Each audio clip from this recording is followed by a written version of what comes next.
Oh, sorry. Everybody went off the screen for a second. Hey, first I want to say hello, Congresswoman Wexton. Nice to see you in the room. I want to welcome everybody here. This is our first day of the experience, and it's the letter E for empowerment, our first day.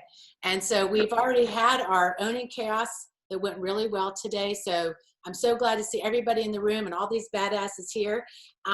So today is this wonderful panel we've put together of badasses that are flipping the whole nation blue.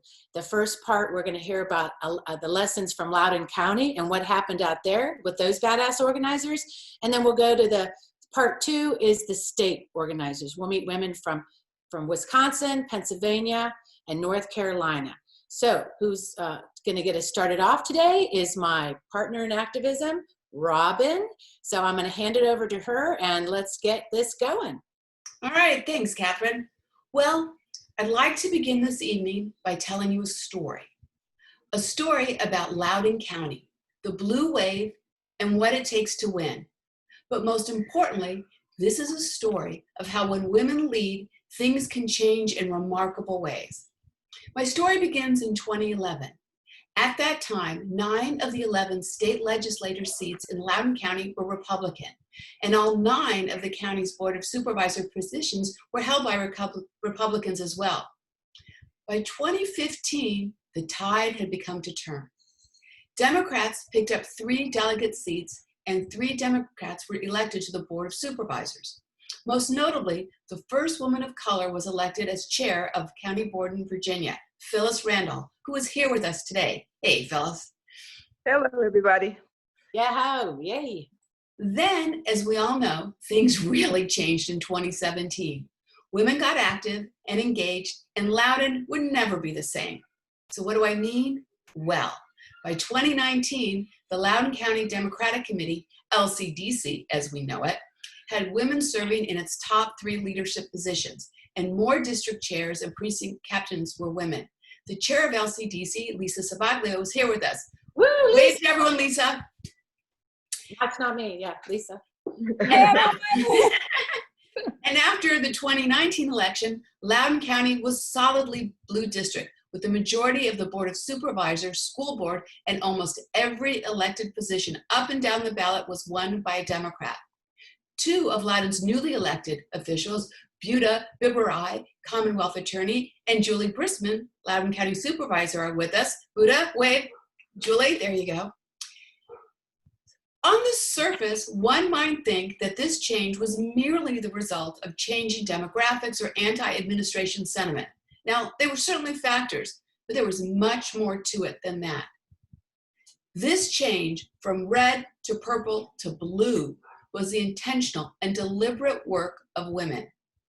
These women represent a new generation of female politicians who developed insight through community engagement and used that knowledge as candidates, campaign managers, Democratic committee leaders, precinct captains, volunteer organizers, and grassroots activists to become local change makers. And we are so pleased to have with us 2 of these champion change makers, Krysta Jones and Barb Jones. Big round for those 2. So how did these women generate such remarkable outcomes in Loudoun? Well, it was more than an increase in number. It was how they chose to run and support the campaigns from bottom to top and everything in between. These women recognized the value of their own experience and led with game-changing strategies, carving out paths to success for future generations. They also mentored and supported each other, and we are thrilled to have Congresswoman Jennifer Wexton from CD10 here with us. Woohoo! All right. All of that. Thank you so much. All right, so we are going to start our story with Phyllis. Welcome, Phyllis. Can you say a little about the importance of identifying and developing new leaders? So that's such a great question, and thank you. First of all, I love seeing everybody. I can't wait till next year we can see each other in person again. I am, if you haven't noticed, an enormous extrovert, and so I miss everyone so much. So hello, everyone. So a couple things. When last term, I was on the board with 6 Republicans and 3 Democrats, And although I respected the service of my colleagues, I also knew that I wasn't getting through the agenda that I wanted to get through. And if I wanted to get the agenda through, I'd have to go out and find people who were going to work hard in a campaign and work hard in the office. Well, it just so happens there's this lady named Juli Briskman who we'd all heard of, and for one of her singular digits. And I called her, and it was such a funny phone call because I said, "Hi, I'm Phyllis Random, chair of the county," and she just got quiet. And I was like, "Hello, hello," and I told her I wanted to meet with her. And what I learned when I met with Juli, it wasn't just that she did that one thing. Juli had been a very integral part of her community. She had been on the Algonkian the Algonkian Women's Club, or the running club. She had been a school mom, all types of things. And what we have to know is women are already involved. We're already on the PTAs and the PTOs. We're already on the HOAs. We already volunteer. We do all those things already. And so when I recruited Juli to run, it wasn't because she gave the finger to Donald Trump. It was because she had been very, very active in her community. Similarly, Sylvia Glass, when I was running for office in 2015 and I put out a call for people to come help me, one single person showed up in my office one day, and it was this wonderful, very quiet woman who just said, "I want to help." And it was Sylvia Glass. And so when she came forward and said she wanted to run, it was obvious to me. So what we have to do is find people who want to be involved, whether it's running for office, running a campaign, being an organizer, and tap into that skill. Before I finish, I'll say one thing. Jennifer Wexton, I believe her first campaign for Congress, taught us so much, because we all believe that our job is to find people who don't agree with us and recruit them and change their minds. And truthfully, most people, once they turn 40 years old, their minds really are not going to change very much. And so what Jennifer taught us all is, you don't have to find people and change their minds. You have to find people who have never been involved in the system before, who really weren't out working, who really weren't, who would go vote, but that was about it. And get them involved and get them excited about a candidate and excited about passionate about a policy, and get them into the arena. It's much easier to pull people in who believe what you believe and have them go vote than to try to turn someone who doesn't believe what you believe and try to convince them to go vote. And so Jennifer's campaign really taught everyone in this area that incredibly important lesson. So when I started looking for people to join me on the board, I started looking for people who were already active, who just needed to be activated.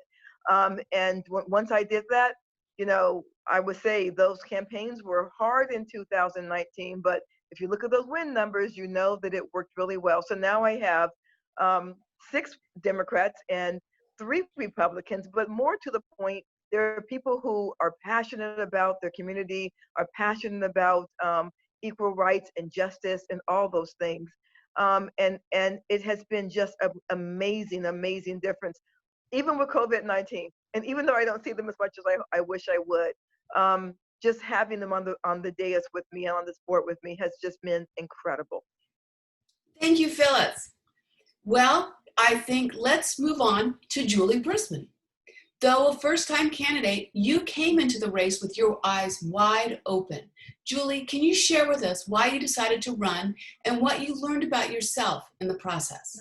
Sure, absolutely. And thank you so much for putting all this together, guys. I mean, yesterday's opening ceremony was awesome, and you're really doing great. I can't wait to sit in on some things later this week. Hi, Phyllis. Hi, Jennifer. So good to see you. Hey, Juli. So as Phyllis said, I was approached in late 2017 about running for the Algonkian seat, which seemed really early to me. But it gave me, and Phyllis is right, like I picked up the phone, I was like, I knew who Phyllis was. I had never met her before, but I knew who she was. Her reputation precedes her. But it did give me a lot of time to explore and assess whether running for office was the right thing for me. And my first conversation with Phyllis definitely helped me reframe my experience and see that I had a strong foundation for holding elected office. I had served on the PTA, I co-founded a local running club, I volunteered all over the community for my kids' sports teams, I still sit on the committee for our Boy Scout troop, worked at a local preschool, go to a church where I volunteer a lot. So all of that, I had always kind of viewed as, well, that's what people do, you know, like that's what moms do around here. Like what's, you know, I didn't really know it was a big deal, but then Phyllis really helped me reframe that and realize that working in the community in that way really did position me well to understand the character of my community and what my community needs. And I remember Phyllis saying something along the lines of, you know, I've looked over your profile. You're no flash in the pan. Like you're ingrained in this community. So, and it did take a couple conversations, but I knew that I wanted to do something, right? And I used that time between 2017 and 2019 to get more involved on the political side of things in Loudoun. I had knocked doors, attended some fundraisers for my friend Andy Resnick, who ran for this same seat in 2015. So I had a little bit of an idea, because I knew that family so well. But I knew for me, I really had to get out there and do in order to really make the decision. And I was just so motivated, you know, of course, by this orange buffoon in office that, you know, I really wanted to do something. I knew I had to be involved. So I volunteered at the polls immediately. I was a precinct captain in 2018. And then I worked really hard for Jennifer's campaign. And that energy, like that convinced me, right? I mean, every day I walked in there and felt like I was making a difference. And every day I walked in there and just thought, we're going to do this. It's going to get done. And she's so inspiring. But that gave me the experience I needed to run for office.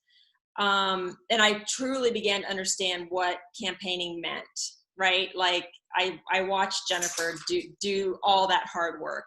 And groups like Network Nova, Moms Demand Action, Ratify, ERA Virginia, all those groups provided fuel to that engine, right, to get us into office. And we could never have done it without these groups. I mean, women in general just showed up weekend after weekend after weekend and writing checks and making phone calls. And it's just the power of the machine that was created.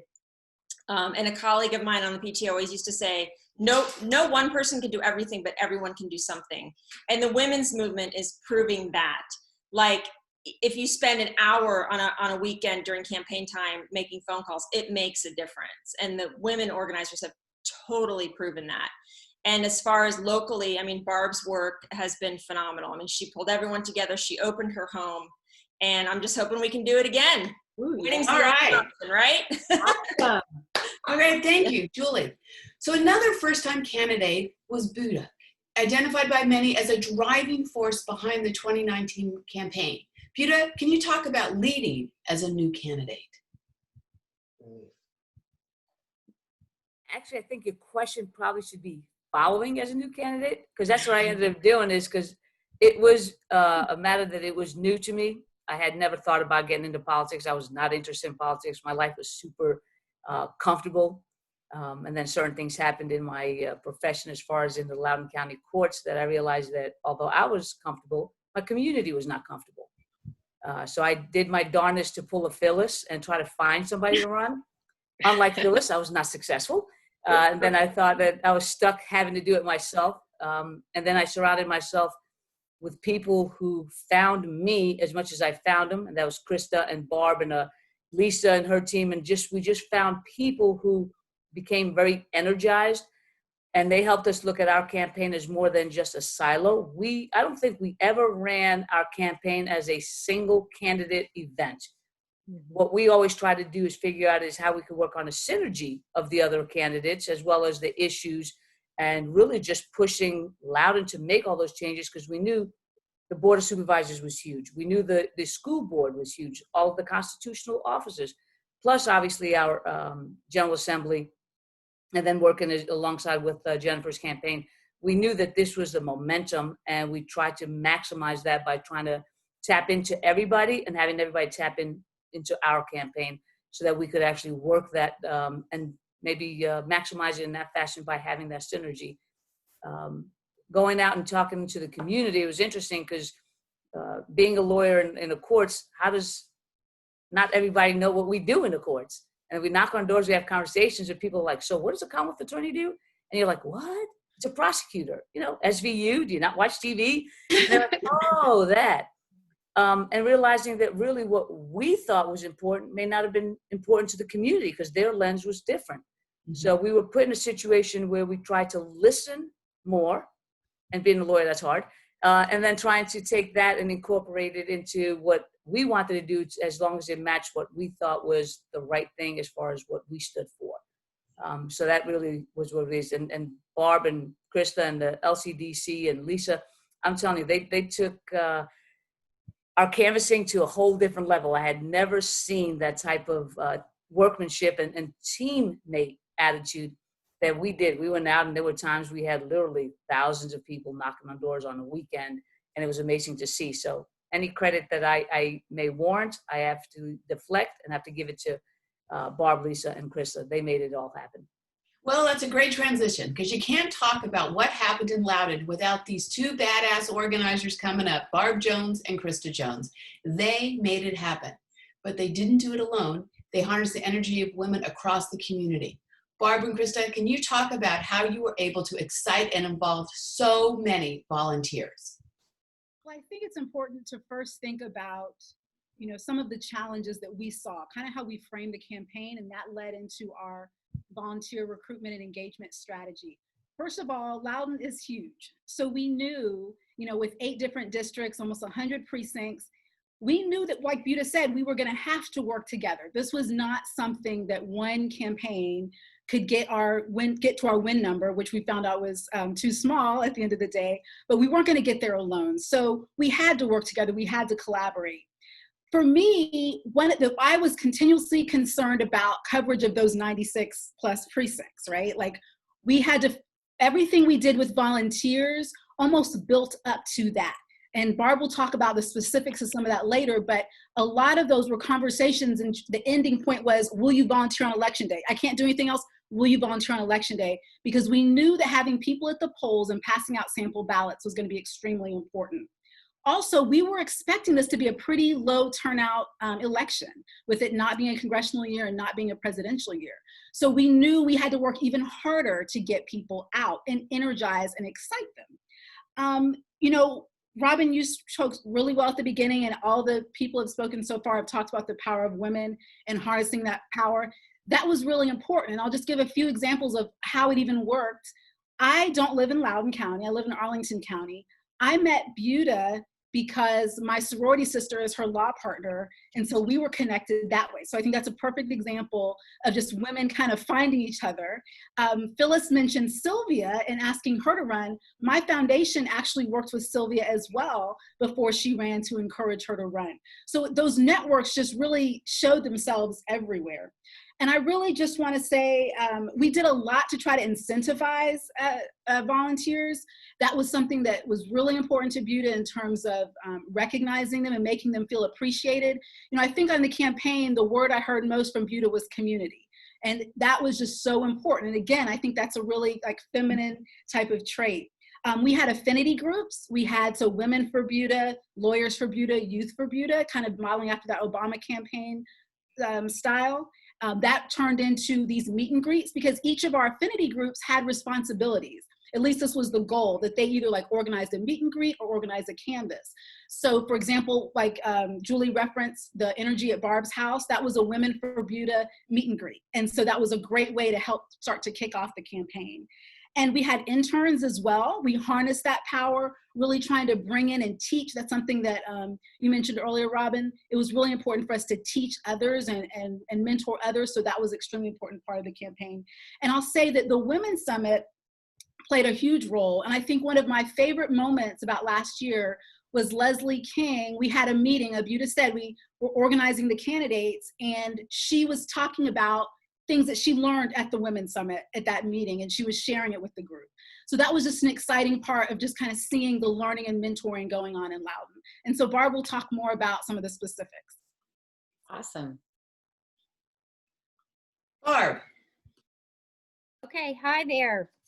So the biggest things that I want to talk about are, first of all, you got to break the rules, okay? The other thing is you have to uplift your volunteers. And the third thing that my candidate and now the Commonwealth Attorney for Loudoun County, build community.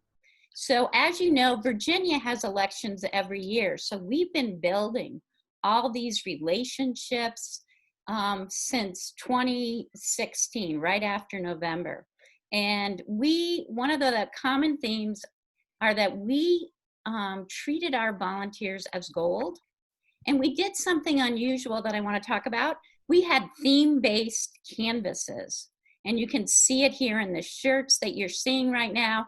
Canvas for Equality and Canvas for Unity that we pushed out. You don't usually do that on a campaign. You usually you're gonna go knock for Phyllis, or you're gonna knock for Buta. So by creating a canvas based on equality, this was huge because 80%, you gotta remember, we've passed now, we're the 38th state, but in 2019, women were energized to pass the Equal Rights Amendment. So we took that idea, combined it with the 19th Amendment, that 100th anniversary of women getting the right to vote, and took that theme of equality and pushed it out there. And that was huge. That drew in people, and it also would resonate with the voter.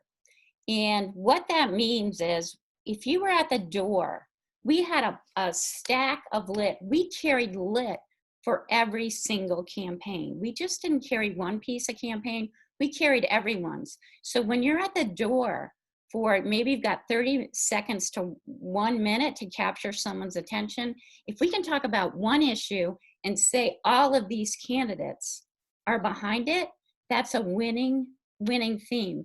And the other thing is, as you know, it's really hard to get canvassers. That's the hardest ask you can ask of someone, to go knock a cold door if they've never done this. It's a scary thing to do. So if we have a concept that they're comfortable with, they'll jump on board. So that's what we did. And Buta was behind it. She sponsored in that first Canvas for Equality. She purchased over 200 shirts, and they have on them "Knocking on Equality's Door, Canvas for Equality." But the cool part of this is we made this a part of our volunteer uplifting. We put out to everyone that we will print your name on the back of that shirt. And we have over 100 people's names on the back of those shirts. And when I get an opportunity, I'll show that. People are invested in that, and people signed up. They wanted to be part of it. And this uplifted volunteers who are the unsung heroes of campaigns.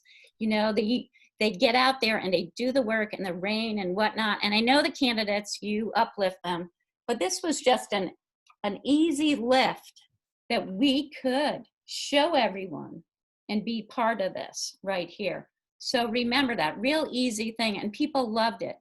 The other thing that we did was we reached out to a company that was at the Women's Summit. It was called Vote Like a Girl.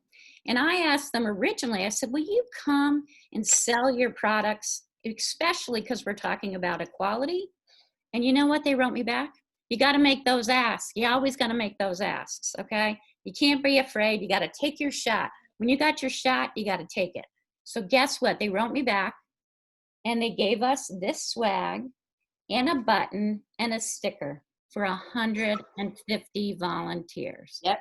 So who has swag bags? Who gives out swag bags at a canvas? Well, we did, right? And that got people on board. The other thing I want to talk about, and Lisa will talk about this, when she saw this happening, she jumped on board and she said, we are going to run with this. That's the first time that the Democratic Party in Loudoun County jumped on board and we all worked together. Let's talk about Lisa and working together. One of the things that made it work in Loudoun was that everyone worked together up and down the ballot. Lisa, can you talk about the evolving role of LCDC in engaging and generating voter engagement and enabling campaign success? Yeah, first off, thank you for having me, and hi everybody. Great crowd tonight. We actually, yes, Loudoun County is very huge. But it's also, we had a lot of candidates in 2019. We had almost 30 candidates on the ballot just for Loudoun County.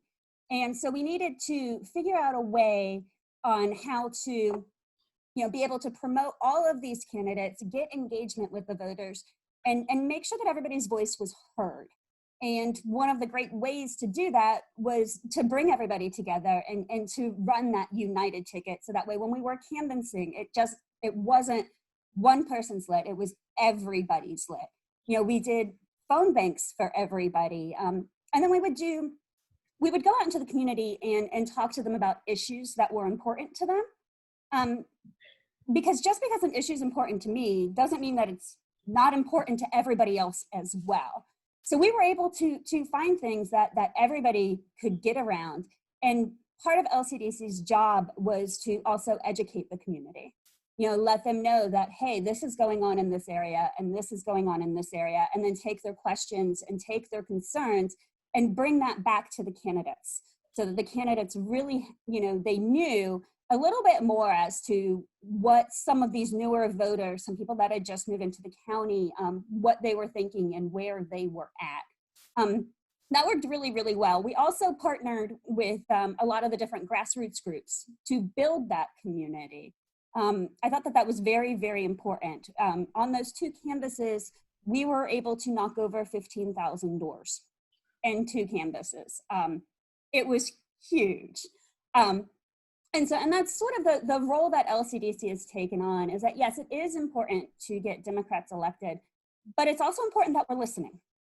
We need to hear what people are saying. We need to, address their concerns. So that way we can elect leaders like we have done in Loudoun County that know about these issues and can address them as well, and we can actually make real change. So Loudoun used to be known as a bellwether. It is now turning to be really, really blue, and that is so exciting. And it's thanks to all of you. It was everybody's hard work. It was everybody working together, and 2020 is going to be awesome. Thank you, Lisa. Well, as you've heard from our panelists, if anyone is the embodiment of collaboration, it's Congresswoman Jennifer Wexton. She is everywhere, actively supporting and mentoring candidates. Congresswoman Wexton, can you say a little bit about how you lead by example and kind of bring some closure to what we've been talking about in Loudoun? Absolutely, because, hearing everybody else tell their stories is fantastic. And it's great to be here with the badass women of Network Nova. I miss you guys. It's great to be with you virtually. But when I was elected to the state Senate in 2014, I was the only elected Democrat in Loudoun County.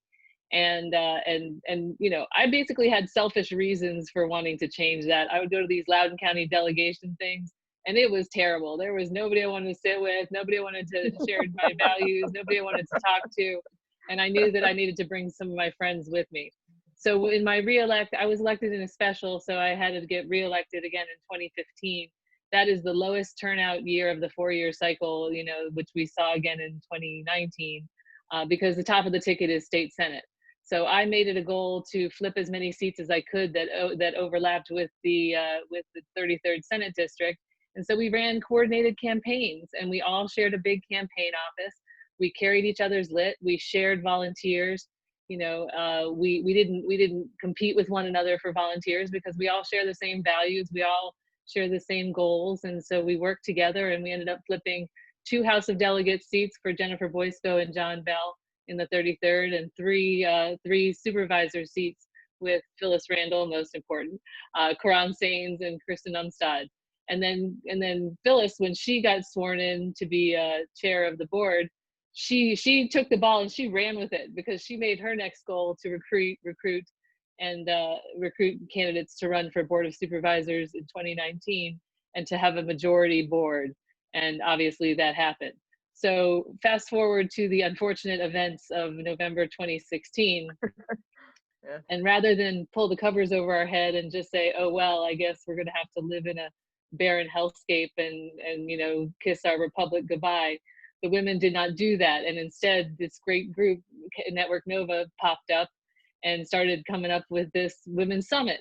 And I remember going in the summer in June of 2017 to the first Women's Summit at the Conference Center in Leesburg and Lansdowne. And I was blown away by the grassroots energy. And then in 2018, it was even more. And then in 2019, it was even more. So, you know, you guys have taken this and run with it. And I think that's the key, is really working together and recognizing that we all have the same values and we all have the same goals, and, you know, and not competing with one another. It's not a zero-sum game. A rising tide lifts all boats, and that's really the democratic way. So, you know, I'm absolutely delighted to serve with all of you. Barb, the shirts, my favorite T-shirt is still my baseball shirt, the "When We Vote We Win" blue sleeved one with Wexton and 10 on the back, with my district number and my name on it, which was one of the precursors to those. And as far as Loudoun County is concerned, you know, it used to be really red. I won Loudoun County by 20 points in 2018. So I don't think we're going back. At least I sure hope not. But as long as we all keep doing what we're doing, we'll never go back. And another thing to note is that, you know, we've taken out their bench people. They don't have anybody to take us on. They don't have anybody to raise money for them, and that makes a huge difference. So keep up the great work and organize, and don't ever be afraid to run, because, you know, great things happen when you do. Awesome. All right. Woo-hoo!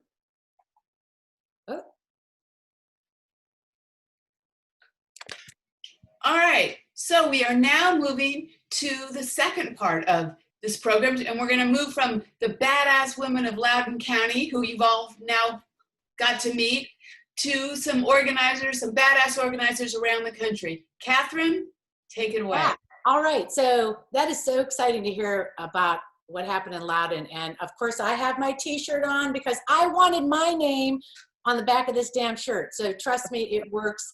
The way women relate to each other, it makes a difference in campaigning.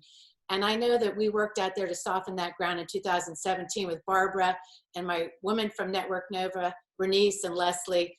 We worked it, softened it up, and it really made it get ready for how women work together in one. So in the second part of this session, I really wanted to branch out.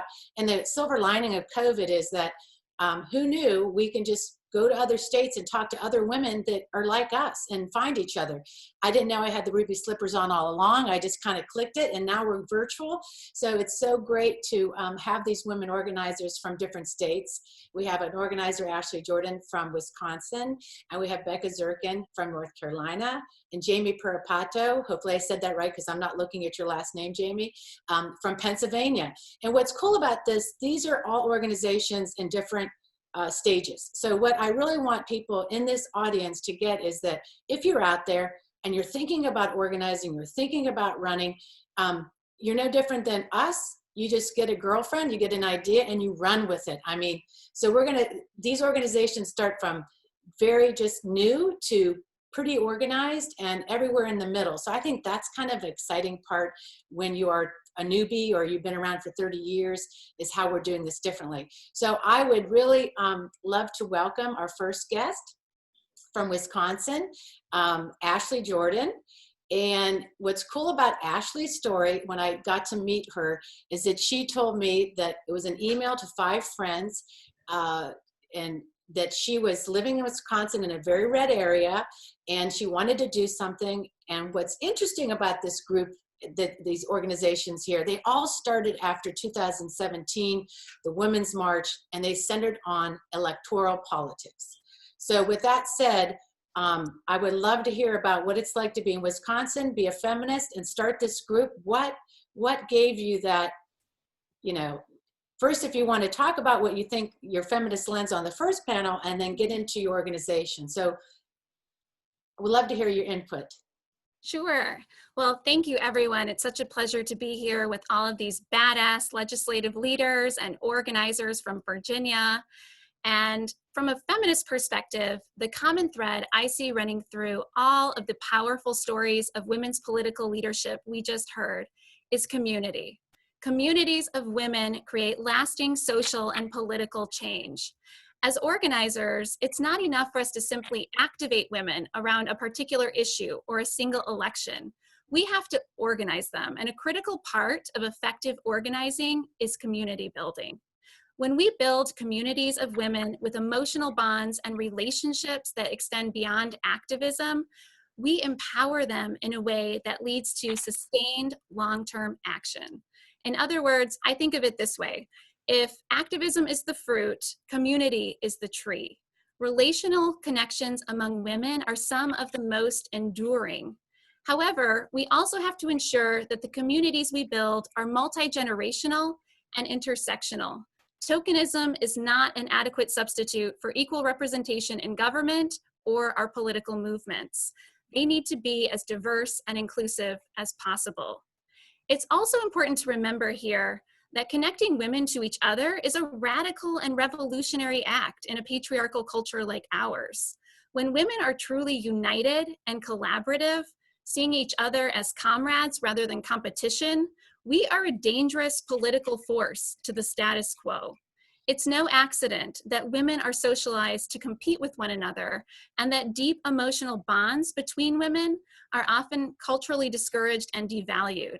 Because the truth is, when we are busy fighting each other, we can't effectively fight for change or equality. So, how did I get here? Yeah, how did you, well, I'm interested, I mean, thank you. I think you summed that up beautifully. And I think you just really did a great job at that. And I, loved your story when Renise introduced us, and that you were living in Wisconsin. We're all eyes on that, by the way, for the vote. But you, I mean, you did it. You started a feminist organization. I mean, so yes, tell us how that started. Sure. Well, prior to the 2016 presidential election, I was less what author Jessica Valenti would call a full frontal feminist, and more of what I would describe as a hibernating feminist bear. Faithfully feminist at heart, but dormant in the activism department. But I returned home from the Women's March in DC in 2017, and I just thought, what now? The march had lit a fire inside of me, and I knew I didn't want it to stop there. So, after some thought, the answer came in the form of founding a multi-generational feminist activism group smack dab in my Trump flag flying, white privilege denying conservative community. But what began as a group of 5 women seated around my kitchen table and later graduating to the basement of a local wine bar, we were a feminist underground of sorts, literally and figuratively at first, has since evolved into an amazing group of badass women activists who march in our city streets, organize mass protests and demonstrations, and have built enough political power to potentially swing our local elections. We are political first responders. When there's a pressing issue or an opportunity to push social change further in our community, we answer that call regardless of what else is going on in our lives personally and professionally. Now, you may or may not be surprised to know that I am a shy, Midwestern nice introvert. But finding my group of women activists empowered me to embrace my inner badassery. They helped me get comfortable with being uncomfortable, unpopular, and sometimes unliked, and lean into the role of lone feminist oddball in many rooms. But as grassroots organizer and founder of Moms Demand Action, Shannon Watts said, when you step up and stand up for what you believe in, you'll find your soul sisters. And guess what? I have. And they taught me that being the badass activist I was born to be is so fulfilling and rewarding. There's a reason well-behaved women seldom make history. People don't like it when we're speaking out and pushing back against entrenched power systems and structures. But if we're doing our job well enough as badass activists and organizers, we're going to cause upset. It's just par for the course. After all, nobody likes to lose, and for us, winning is the only option. Woo, boy, you summed that up. I love it. I love when you said first responders, that women, it reminded me of the mask making, that when they didn't have enough PPE, and you said what happens with these networks, right, is that women do step up right away and just get things done. And you said that to me the other day. Now that you made your organization, you have this network, and you were able to activate it immediately for the Black Lives Matter protest. Mm-hmm. Right? Yeah. Yes, we did. We organized in a span of 4 days. We were able to pull together a mass protest for close to 1,000 people in our community, and it might be one of the first ever. So that's saying something. And I think what we're learning here is when we build these networks and I think what we're doing tonight is building another network of women, and that you can activate these. And I'm going to use that, and I told you I would, that activist, that first responder feel. I think you're absolutely spot on. And I love that you, I mean, it's a new organization, and you're just now getting into the electoral, being in a red area. I know, like, we started in a red area in Loudoun, and now it's blue. It took a while. And we, you know, so you're in a different place. And then now you said you're moving your organization, actually going to incorporate it. So you're going from you have a board, you have some of the people in the room tonight, and you're gonna, so tell me about that, and then we'll go. We'll come back to the voting at the end. I'll ask each one of you what you're gonna do around voting, but I just wanna make sure we get to that about your organization. Sure. Well, yes, like you said, we're working on becoming a nonprofit. That's sort of the next step for our organization. But it's sort of, you know, our philosophy is sort of, I think, what we talked about before, Catherine, where, you know, the personal is political, but it's also local. Local. And what I meant there is that social and political change can't just come from national organizations or movements headquartered in major cities across the country like Washington, D.C. or New York City. In order to keep women in our community and across the country activated and engaged as organizers, I believe they need to be a part of a movement that they can see, touch, and feel. And the importance of grassroots activism and organizations, you know, like women activists, starting from the bottom up and growing steadily since 2017, is that they allow women in the reddest corners of the country, like mine, to become local change makers and to organize around issues that directly impact their daily lives. If we're going to get and keep women organized for the long term, we have to make politics resonate with them. And I believe that's best done where their hearts are, at home. Yes. No doubt. So yes, so thank you for that. And I agree that I would say this whole group here would say, yes, that is local. Everything is local, right? So Barb, we want to ask a question to the audience right now. So throw up that slide, Robin, we want to ask a poll question. We want to know who's in the room, and we want you to put it in the chat. Question. Barbara is a women's studies person like myself, right? And we want to know, when we organize, we win. So do you consider yourself, one, an activist, an organizer, a badass, a feminist, all of the above, other? Just put it in the chat. All right. So with that said, while the chat's going hot and heavy, I'm going to let my activist friend, Krysta Jones, introduce Becca and ask her some questions. Take it away, Krysta.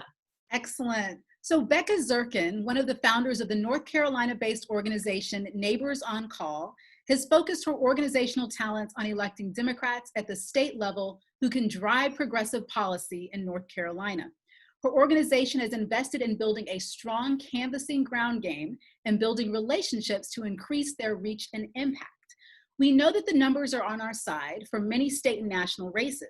So we asked each of the speakers to address, how do we, women organizers, activate more Democrats, especially in the wake of coronavirus, and get them to vote in November?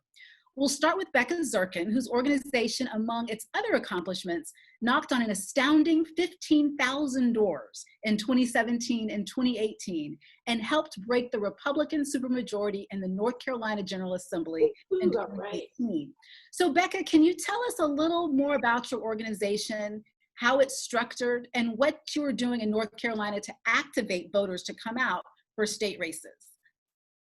I would love to. Krysta, thank you so much for having me here. I mean, it's really an honor to be part of this incredible group. So I'm so pleased to be part of it. So our group is organized around a few key ideas. One is that you have to choose your lane. You can't do everything. You pick your lane, stay in it, and do that thing really well. And so what we focused on is flipping the state legislature in North Carolina in 2020, hopefully following in your footsteps in Virginia. And so breaking the supermajority in 2018, that was a big first step in accomplishing that. And so we want to be, you know, we can only accomplish so much. And so we need to be very focused and strategic with what we do. So besides having a clear focus, we also are very strategic in the kind of action that we take. And as Barb was saying earlier, campaign volunteers are like gold. And that is what we bring to the table. There are a lot of amazing advocacy groups who are setting great policies out there. And there are wonderful candidates who have campaign managers, and they know the messaging and they know which voters to contact, and they can pull the list. They need people to do the legwork. So that's what we could bring. So, because the only way we're going to get these great policies is if we get these wonderful folks in office. And the most important thing we could do to help with that was canvassing, which we can't do anymore. So now we have quickly turned to phone banking. And I'll be happy to talk about how we did that. But our role is just to organize people to do the hard work of contacting voters. And as Barb said, those volunteers are the unsung heroes, and it's a big ask. And so in order to build up that team, in order to build up that team, we really focused on building community, as everyone else has talked about, because it's a long slog and we need people to stay together. It's not sexy work sometimes doing these phone calls and knocking on doors, so we have to keep it fun and we have to keep each other accountable for it. So the way we do that is we provide lots of opportunities to learn together. We have big events. Even during COVID, we're doing virtual events every 2 to 3 weeks to draw people together. We always build social time in. Even on Zoom, we open our doors early and do chit chat, just so we can see each other and, you know, make those connections, because that is so important. And being an activist has to be fun and it has to be social, or else we're all going to sort of drift apart, because it really is long work.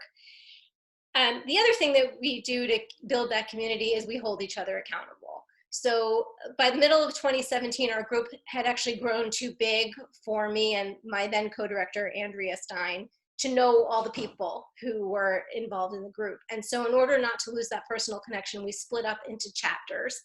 And so we now have 2 directors, me, and that's now Susan Blunt is my co-director. And then we have 2 leaders for each of our chapters. And one of their main roles is to make those personal connections, to call volunteers and make personal connections with them. So that's our leadership team. The way that we do the follow-ups with people is we actually keep a lot of data. So we know when everyone phone banked, if they've ever phone banked, how many times they phone banked. You know, used to be canvases, but that means we can call and say, hey, I see you haven't signed up for your March canvas yet, or your April phone bank yet, and would you like to choose one of these ones that we have on our schedule this month? And I'll be at the one next week if you want to come and do that one with me. So we really do use that data to help us stay connected with people. And I have to say that we've built up a real force of people, and it was really satisfying to see. We were really sorry we couldn't keep canvassing, because we'd already knocked 10,000 more doors for this next election by March. And so we were just, you know, we had such great momentum. But we have found a way to funnel it into phone banking. And, you know, we really just try to focus on the idea that the only way we're going to really make a difference is if we all do it, and we have to stick with it and hold each other accountable for it. And I have to say, it is very uplifting to see how many people just keep showing up because they just want to do what needs to be done to make a difference. It's really amazing. You know, Becca, hearing you talk is really music to my ears, because, you know, after working in campaigns for so long, we learn, you know, the certain way to do things. And I have a feeling that a lot of that was kind of designed by men. But hearing you talk is adding just that extra, like that special touch that I think a lot of women are starting to realize that we have to do in order to make our campaigns work and to overcome those challenges with candidates. So many volunteers detest phone banking, but your group has been successful because of your personal touch and the data that you keep on each member. You really understand the value of fun as well, and meeting volunteers where they are. Can you talk more about the whole overcoming phone bank fear and loathing? Yes, I would love to, because we just did an event yesterday that we actually called Overcoming Phone Bank Fear and Loathing. And 80 people came. I mean, people really want to learn how to do this. They want to overcome it. We had had so much success with canvassing because we built in all these supports. We had a point person at every canvas from Neighbors on Call. So, you know, we were just hooking up with the campaign, but we still send our own person there as sort of a social leader. And we had started doing something in the fall that was working so great with canvassing, where if you had never canvassed and you were nervous about it, you could sign up as a silent canvasser. And we would match you personally with a mentor canvasser, and the two of you would go out together, and the promise was you never have to say anything. You can just help keep the data, hold the materials. It's still really important because everyone needs a partner, but it's fine if you don't say anything, and someday maybe you'll be ready to start talking. And it was great. It really helped people join in. So then we quickly turned to phone banking in March.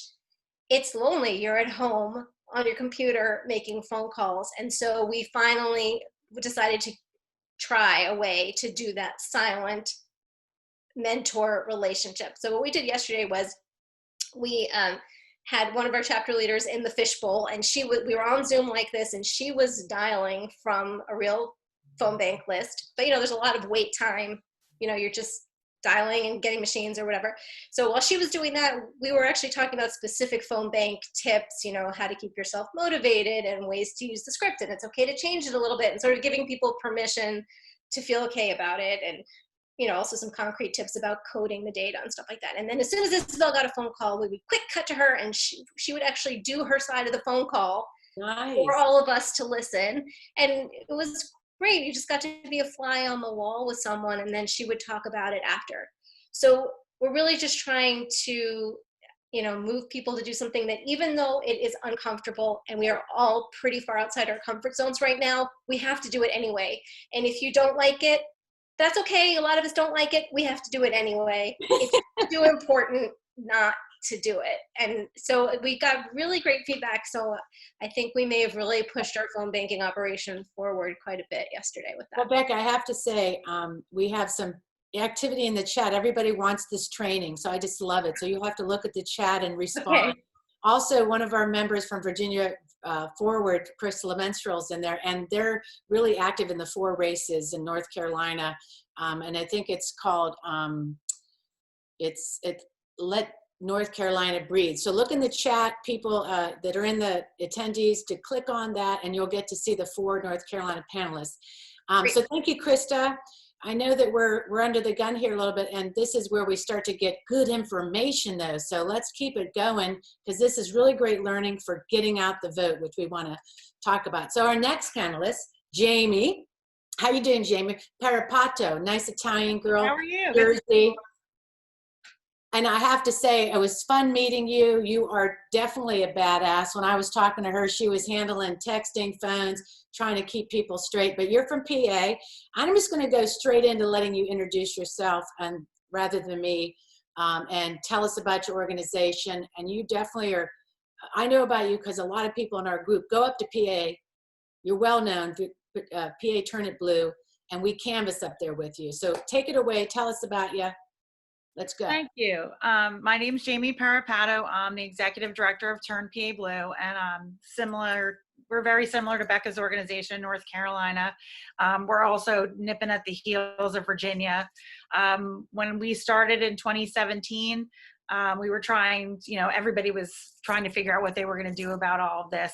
And we had all these different indivisible chapters popping up around here. And, you know, OCD by nature, I was trying to coordinate to get everybody facing in the same direction.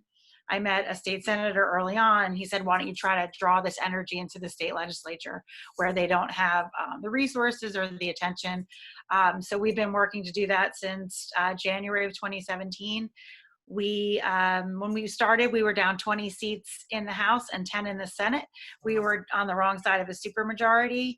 And after 2018 and then some special elections, a lot of special elections, we are 4 seats in the Senate and 9 in the House. So we're right up on it.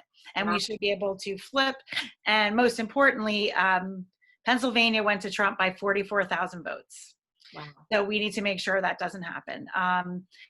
So we get, like I said, we do the same thing. We recruit volunteers, and there's lots of great organizations doing great work right now. State legislature is not as the sexiest thing in the world. So what we try to do at Turn PA Blue is we kind of offer, we treat our volunteers as customer service. So we work, over the years we've developed relationships with the state party and the House caucus and the Senate caucus and local. We work a lot with the locals. So we're always on the ground all years.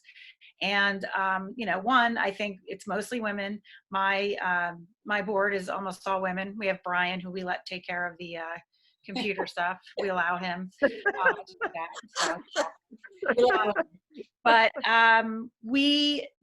we try to vet the opportunities and make sure that it's going to be a worthwhile experience. Like when you guys were coming up to Pennsylvania, it was like right before the COVID door slammed on us. Literally, our special election was March 17th. The governor closed Bucks County, where the election was, on the 16th. Oh boy, so that was fun. We had to cancel a 300 shift GOTV that weekend, which was atrocious. But before that, we were cranking out. We're just trying to figure out, the value of the volunteer's time. I mean, everybody here has volunteered for something in their life that was horrible. A lot of times it was a presidential campaign. It seems like nobody's talking to each other. Nobody's using common sense. You get very frustrated and a little depressed because you're like, holy shit, why is no one in charge? It's really important. Well, obviously, we realize no one was in charge, and yes, this is very important. So I think that's one of the things we do. We try to coordinate with all layers of the party and the caucuses, and we don't like things that don't make sense. And over time, we've developed such relationships with other states and other organizations that we move bodies. Like, we are a player in this, and if we don't like how they're handling it, we push back on it, because we do send a lot of bodies. Yes. There's not a lot of common sense in politics, as some people have been doing it longer than others. I mean, my worst thing is people are like, Jamie, that's a really good idea. I'm like, no, it's not. It's not a good idea. It's a common sense idea. Why didn't you know this idea? Like, till we got here. So it's that kind of thing. And I do think it's now more women getting active and engaged, and, just the multitasking aspect, I think that women are good at. And the main thing I think that we're succeeding in is communication. And Pennsylvania is a mess. Like, I will say that. But it's a functional mess. We're just used to it. New Jersey, I claim no responsibility for it. I didn't move here till 98, but so I think that women's need to communicate and understand what's going on forces all this collaboration. And as time's going on, women are taking over some of these leadership positions in these organizations and the party. And we talk. And with COVID, I think it really showed everything coming together here, because there was a really small, skinny lane, which is phone banking, although I call it virtual canvassing. Does that sound better? It doesn't. Does it? I don't know. Yeah, I don't know.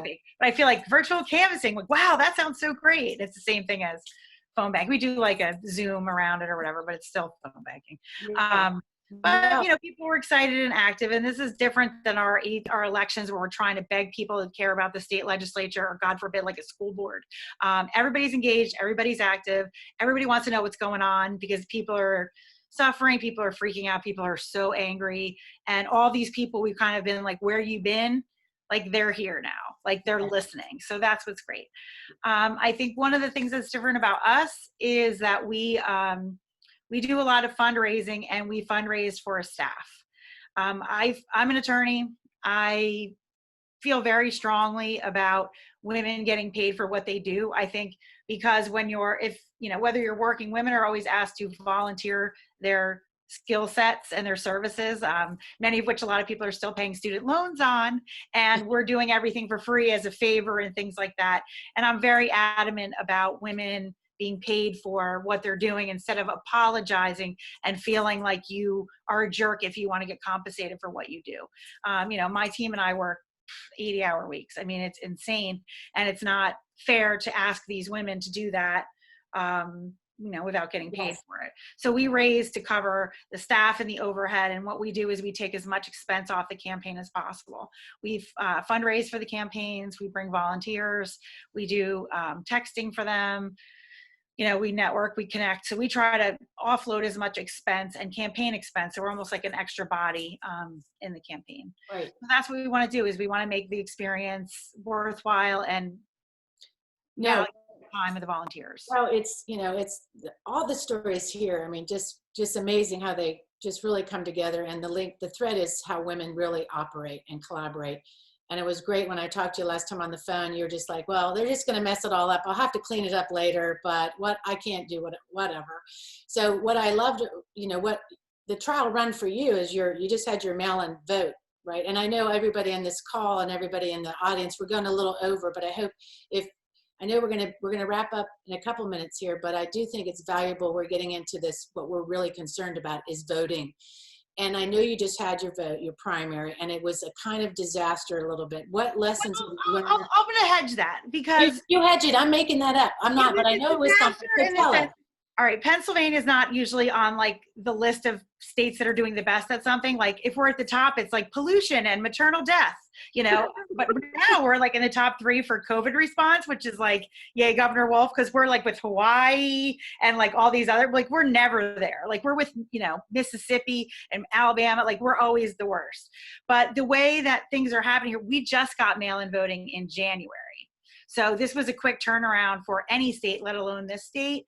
And between court decisions and things like that, what I was worried about as an attorney, particularly a defense attorney, is that people are going to be deprived of their right to vote. Mm-hmm. With extensions and certain things that the courts did to allow people to vote, I don't feel that people were deprived of the right to vote. I was crying for like a week. I was crying at Wisconsin when you guys had to go out and vote in that law. Like it breaks my heart. And I feel like we avoided a lot of that. We had problems, I'm not going to say, but like it was not what I expected. The problem was the tally, in the fact that it took us 2 weeks. Like nobody's going to have the patience for 2 weeks in November. For the general. So that's the interesting thing, right? Is that the mail-in, the undecided, November 3rd that night, it may take weeks to count it, which is, And it's unprecedented, the amount of applications. And for us, we've never done it before. And we still have, a great Democratic governor and Governor Wolf, but we have a Republican legislature. So a lot of the changes we need to make for the elections involves like money from the budget, which they're not going to give us. And a lot of the stuff that's legislative, they're not going to give us. So we kind of have to make do with what we have. We're always like the 3-legged horse against like the super duper space machine. Like it's just like that all the time. Right. But, keep in mind for all of us, that's the same thing. I was in a briefing last week. The Trump campaign is, the RNC and the Senate level and everything, they are worried because if our voters vote, he's done. Right? Right. So they are going to do everything they can to suppress the vote, create confusion around the vote, not give states the resources they need to have full and fair elections. So, while we're used to persuading people all the time, be like, no, listen, here, you have to understand this point of view. How many really, truly undecided voters on the president do you think there are? True. Like seriously, like, people, how many people are going to That's an excellent point. Yeah, I think you've made the most excellent point. Let's not waste our time persuading people. Let's get people to vote and register. And we have to figure out how to get people. And it's, it's going to be scary because of COVID, but they're going to have there is a consent decree that just expired for the RNC. So they're going to have their thugs at every polling place in every target district in the country. And we are going to have bodies out there to counter that and protect our voters. And, you've seen them all on the lines and on television. They're steadfast. It's in the heat. They're older. And most time they're African-American, and they are waiting for hours and hours and hours. And that's, that's who we're fighting for, those people who will put themselves out there like that to vote. Like, I had a poll up here. I do voter protection. It took me 2.5 hours to get it under control. And we don't even, and that was the primary, and it was Philly. So there was not even Republicans there, so that's what we're facing. And I think COVID kind of forced us to pivot, but I think we were also focused in and dialed on our plans. Like, we're going to knock this door, we're going to say this, and we got thrown the curveball of COVID. And I think we also have to keep in mind that, instead of like knocking the doors, if that's not what we have available to us, it's communicating with people how the best way it is to cast their vote, to make sure they can get counted. People here, we never had mail-in before. People don't even get it. Right. No, I think educating the voter, I think Yeah, educating the voter and just hammering the message and making people who, all these people on this call are connected. And then I'm sure you have like your 10 friends that will text you on election day, who do I vote for? Like, and those friends have to call their other dumb friends and like, we have to move this because Right. people don't know. Like, I can't tell you how many of my friends that I don't see anymore because I do this were like, oh my God, you can vote by mail in Pennsylvania? And I was like, Jesus. Like that's what's happening. There's so much noise everywhere that it's hard to get the message, a simple message about voting, and it's not the same. It's not the same in a lot of places. So, and we don't know what's going to happen with COVID. No, and I think that's when I go everywhere, that's the concern. But I know we're getting to like 8:10, and we're going to do a wrap up of it. And if there's any in the chat, everybody out there, if you have ideas like Jamie about voting, and I think she's so spot on. This is just laser focused on just making sure people are registering, voting, understand how to follow their ballot, understand that polling places are protected because people have to be able to do both, right? Right, and we're partnering with the state party because we have the volunteers, they have the money, and they have a dialer. We never get a dialer. We always have to use the crappy VPB. So like everybody, our volunteers are like, woo, we get the dialer. So we're working in partnership with them to do a lot of outreach around explaining the mail-in voting process, asking questions. That's a great idea. About the polling places. And we're also trying to do some really cool special projects. I know we have our diehard canvassers on here who are jonesing for a fix, but you can't go out there. But we're calling into areas. I know some of you guys were on the calls. So we're doing some pretty sophisticated projects with the state party. Like they had us calling into counties that went Obama, Trump to try to find out what happened and how we lost them and how we got them back. They hate Hillary. They hate women. Spoiler alert. Yeah. Thanks for letting me know that. Thank you. No, you know what I mean? Well, Lisa, I hope you're listening. I think this is some great stuff, right? Having access to these dialers. I mean, we have to think outside the box, and that's what women are good at. Mm-hmm. So I want to thank everybody for being on the panel tonight. I mean, it's been awesome, and I feel like we need to do this more, and I think we should keep doing it, expanding out to other organizers, because I've learned a lot tonight. I hope everybody has learned. And like Chris has said some stuff, what we've done in Virginia last year, if anybody wants to read that out.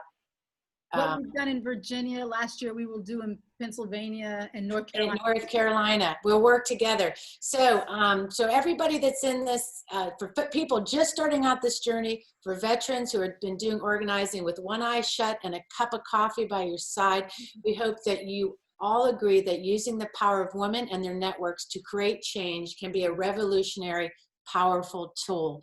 And that is attributed to Annie Finch, who was working with you, Ashley, who I think said it best, is that we are revolutionary in the way we organize. So with that said, I'd like to pitch it back to my great friend, Stair Calhoun, who is going to do a little bit of a closer for us. Thank you, Catherine. Thank you, everyone. This was really empowering.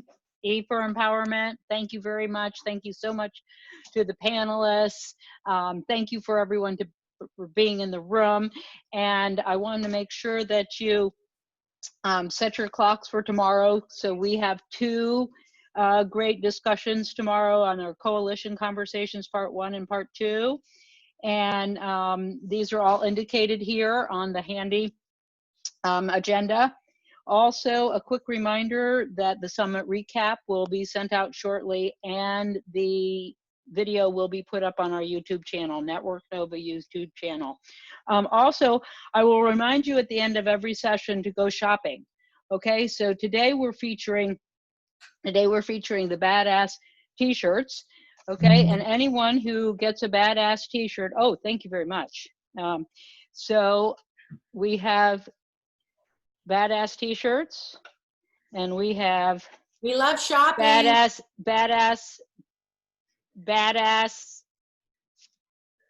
t-shirts, and we have what do we have badass hoodies. Badass hoodies. So anyone who orders, yes, we have face masks, but they're not badass. But they're not badass. But we have face masks too. Here, I'll just put the face mask on so everyone can see the face. So Network Nova likes swag, and Stair, you are the swag seller. Keep at it. I love it. And networknova.org/shop. So go Go Yes. shopping. Hey, Yes, Stair. and let me just finish up since I'm the one with the, Well, yeah, I wanted you to know that Okay. Sharon Wonder said she got her hat today. oh, well, we got our hats yesterday and we wore them yesterday. Okay, so anybody who orders today will get a Badass Women Vote sticker. Okay, so order your swag. And last but not least, a shout out to our faithful sponsors, Win Virginia, VA Our Way, as well as the Family Friendly Campaign for the Family Friendly Economy. Enjoy the video. Stay safe, stay strong, stay together. Winning is the only option in 2020. Good night. Night. Stay around. Watch our video. Yeah, watch the video. Thank you. Sorry.